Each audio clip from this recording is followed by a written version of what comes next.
The village of Asni lies forlorn and in ruins.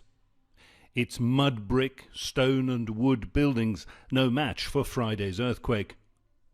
One of many such communities in the Al Haus region close to the epicenter in the southwest of Morocco.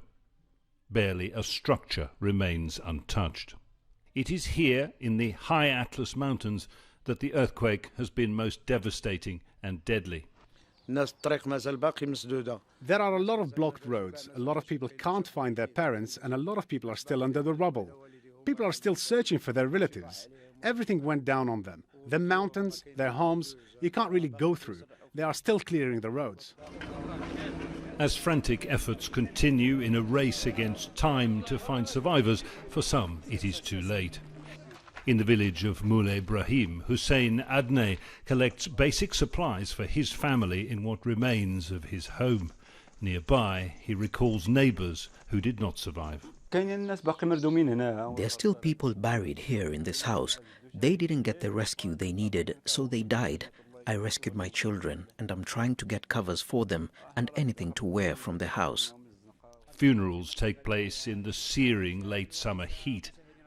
Where necessary, mass graves are being prepared. For rescue and relief efforts, this is a challenging area to reach. Windy mountain roads are strewn with boulders, in some places made impassable by rock falls.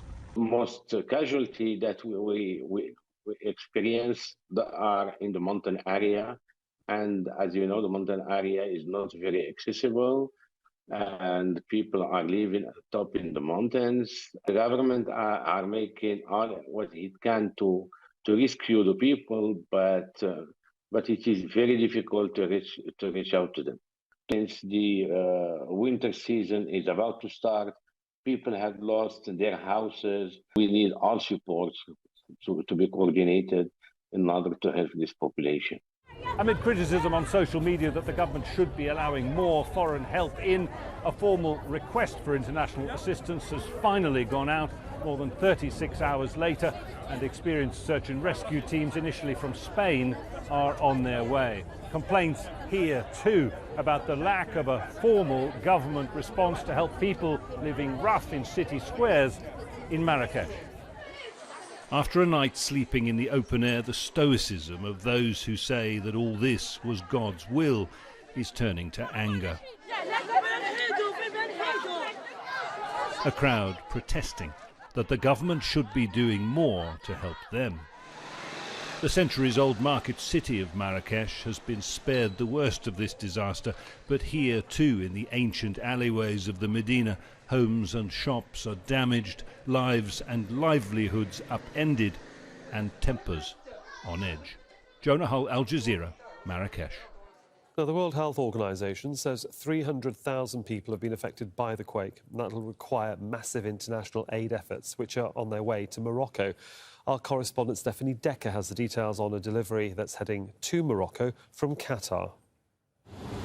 We are at the Al Udeid military airbase in Qatar, where the Qatar is currently preparing 4 planes to be flown into Morocco as part of the search and rescue operation happening. We will take you inside one of them to show you what this kind of an operation looked like.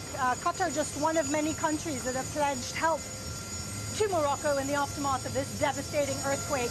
Vehicle hardware, very much essential when it comes to the landscape in Morocco, the most heavily affected area, the Atlas Mountains. Very remote and very difficult to get to, which is why there is such a race against time when it comes to trying to find survivors. This is, of course, crucial when it comes to the aftermath of an earthquake. Other things being flown in, tents, medical equipment, also search and rescue equipment, and a lot of food. So again, 4 planes being flown out just 24 hours after that earthquake happened. Around 50 personnel, search and rescue men, who will be on the ground in that fight, in the help to try and find as many survivors as possible. Stephanie Decker, Al Jazeera at Al Udeid Air Base in Qatar.